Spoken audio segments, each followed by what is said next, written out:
Now the next topic is soil profile. मतलब soil किस तरह से बनी हुई है, उसके अंदर कौन कौन से मटेरियल्स ऑब्जेक्ट्स प्रेजेंट हैं वो हम देखेंगे इसमें. Soil is composed of distinct layers, मतलब वो अलग अलग लेयर से बनी हुई है. ऊपर से नीचे तक सॉइल एक ही टाइप के पार्टिकल्स कंटेन नहीं करती हैं. आप देखेंगे उसमें अलग अलग तरह के आपको लेयर्स दिखाई देंगे. So take a soil, little soil, and break the crumbs with your hands to powder it. Now take a glass tumbler, 3/4 of water filled in this container, and then add a handful of soil into it. Stir it well with a stick to dissolve the soil, and then stand undisturbed for some time. Afterwards observe it and answer the following question. तो क्या करना है आपको लेनी है थोड़ी सी मिट्टी, एक क्रम्स ले ले आसपास में से कहीं से, उसको पाउडर फॉर्म में कन्वर्ट कर दे, मसल दे उसको. एक गिलास पानी लीजिए, 75% पानी बनना है, उसके अंदर आप ये मिट्टी डाल दीजिए, अच्छे से स्टीरिंग करें, एंड देन आफ्टर अनडिस्टर्ब उसको छोड़ दें. धीरे धीरे धीरे ये सारे पार्टिकल्स सॉइल में बैठ जाएंगे और फिर आप उसको ऑब्जर्व करें. And see the questions. Do you see the layers of particles of different size in the glass tumbler? आपको यहाँ पर अलग अलग लेयर्स दिखाई देंगे. उसको देखकर आप अपना डायग्राम ड्रॉ करो. And you find some dead और रोटिंग लीव्स और animal remains floating on the water also. आपको सरफेस के ऊपर, पानी की सरफेस के ऊपर कुछ तैरता हुआ दिखाई देगा, which is called humus. Humus वो चीज़ होती है बच्चों कि वो प्लांट या एनिमल के एक्सेट्रा हो सकता है, उसके प्रोडक्ट हो सकते हैं, डेड रिमेन्स हो सकते हैं, and which can provide the nutrients to the soil. वो डिकम्पोज होकर सॉइल को न्यूट्रिएंट्स देंगे. You probably know that the soil is formed by the breaking downs of rocks by the action of wind, water and climate. तो आपको पता है soil किस तरह से बनती है, या तो मैं कहूँ कि सॉइल का फॉर्मेशन जो होता है उसके अंदर रॉक्स हैं, विंड्स हैं, वाटर हैं और अदर ऑर्गेनिजम्स हैं. इन सब का रोल होता है कोई ना कोई. मतलब विंड का भी रोल है सॉइल के फॉर्मेशन में, सनलाइट का भी है, टेम्परेचर का भी है, ये सभी का अपना अपना रोल होगा और ये सॉइल फॉर्मेशन करेंगे which is known as weathering.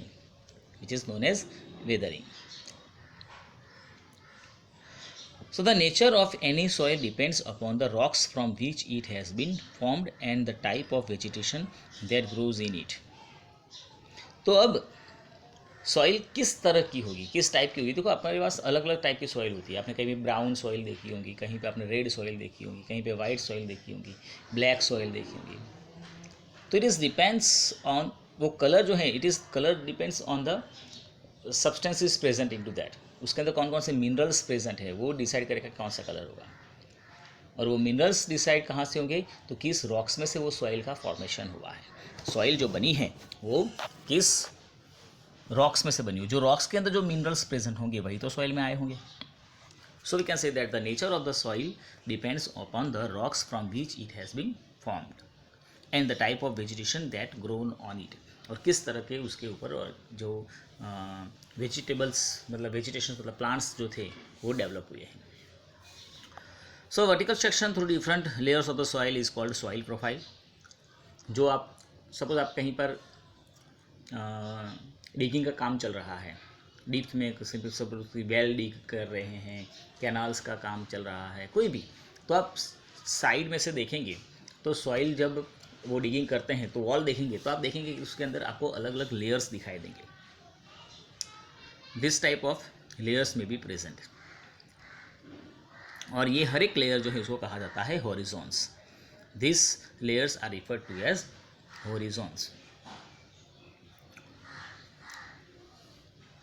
So we usually see the top surface of the soil not the layers below it. हम जो देखते हैं जब हम चलते हैं जिसके ऊपर, हमने टॉप सॉइल देखी है, it is the top soil, surface soil, लेकिन उसके नीचे डेप्थ में कहीं सारे लेयर्स हैं। So if you look at the sides of recently dug ditch we can see the inner layers of the soil.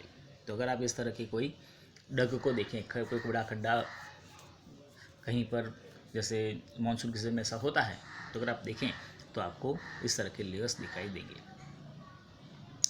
Such a view enable us to observe the soil profile at that place and soil profile can also be seen while digging a well or laying the foundation of building।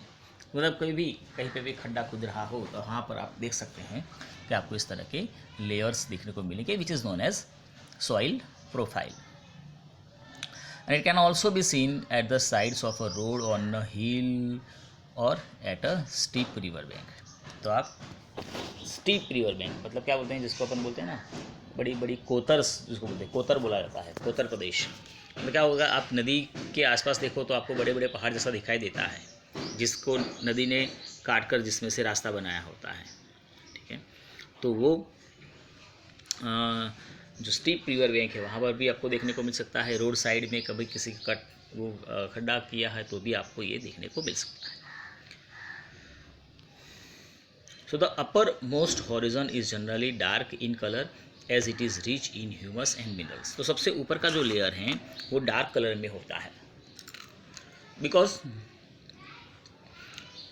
उसके अंदर humus सबसे ज़्यादा होता है। Humus ज़्यादा होने की वजह से मिनरल्स भी ज़्यादा होंगे। The humus makes the soil fertile and provide nutrients to the growing plants. तो ये जो ह्यूमस होता है उसमें से जो न्यूट्रिएंट्स सॉइल के अंदर ऐड होते हैं वो फिर जो प्लांट डेवलप होने वाले होते हैं उनको वो न्यूट्रिएंट्स प्रोवाइड करते हैं। This layer is generally soft, porous and can retain more water.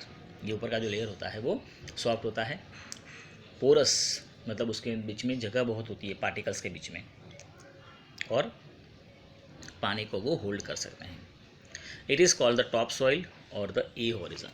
इसको टॉप सॉइल कहा जाता है, या अगर हॉरिजन को जो हमने नाम दिए हैं सबसे ऊपर का वो है ए हॉरिजन। हम नाम दिए हैं ए बी सी ऐसे करके, ठीक है। तो सबसे ऊपर का टॉप सॉइल भी कहा जाएगा या तो ए हॉरिजन कहा जाएगा। This also provide shelter for many living organisms such as worms, rodents, moles and beetles. ये सारे ऑर्गेनिजम्स हैं, ठीक है, जिनको रहने के लिए वो जगह भी प्रोवाइड करते हैं। The roots of small plants are embedded entirely in the top soil. फिर हमने ये भी देखा है कि जो सॉइल रूट्स होते हैं प्लांट के वो इसी टॉप सॉइल के अंदर एम्बेडेड होते हैं, मतलब अंदर सॉइल को उन्होंने पकड़े रखा हुआ था, या सॉइल ने प्लांट को, प्लांट ने सॉइल को, दोनों एक दूसरे को पकड़ के रखते हैं, अंदर घुसे हुए होते हैं। उसके बाद का जो लेयर है उसका नाम है B horizon. The next layer has lesser amount of humus but more of minerals. Second ये जो है बी हॉरिजॉन, ठीक है, ऊपर से सेकंड, वो उसमें मिनरल्स ज़्यादा होते हैं लेकिन ह्यूमस कम होता है, और ये ए हॉरिजॉन की कंपेयर में कॉम्पैक्ट होता है, हार्ड होता है, ठीक है। बी हॉरिजॉन के नीचे जो है which is known as C horizon, उसके अंदर स्मॉल लम्प्स ऑफ रॉक्स होंगे, क्रैक्स बीच में बनी हुई हैं, कर्विक्सिस बने हुए हैं, and below this layer we got the bedrock. Bedrock which is the hard and difficult to dig with a spade, ठीक है। ये सबसे नीचे वाला लेयर आ जाता है जो बेड रॉक है, पत्थर का लेयर होता है। उसको आप मतलब जब कि वेल डिग कर रहे हो, कुआं खोद रहे हो, तो यहाँ तक आते हैं, फिर वहाँ पर एंड हो जाता है, उससे आगे हम नहीं जा सकते हैं। तो which is known as bed rock.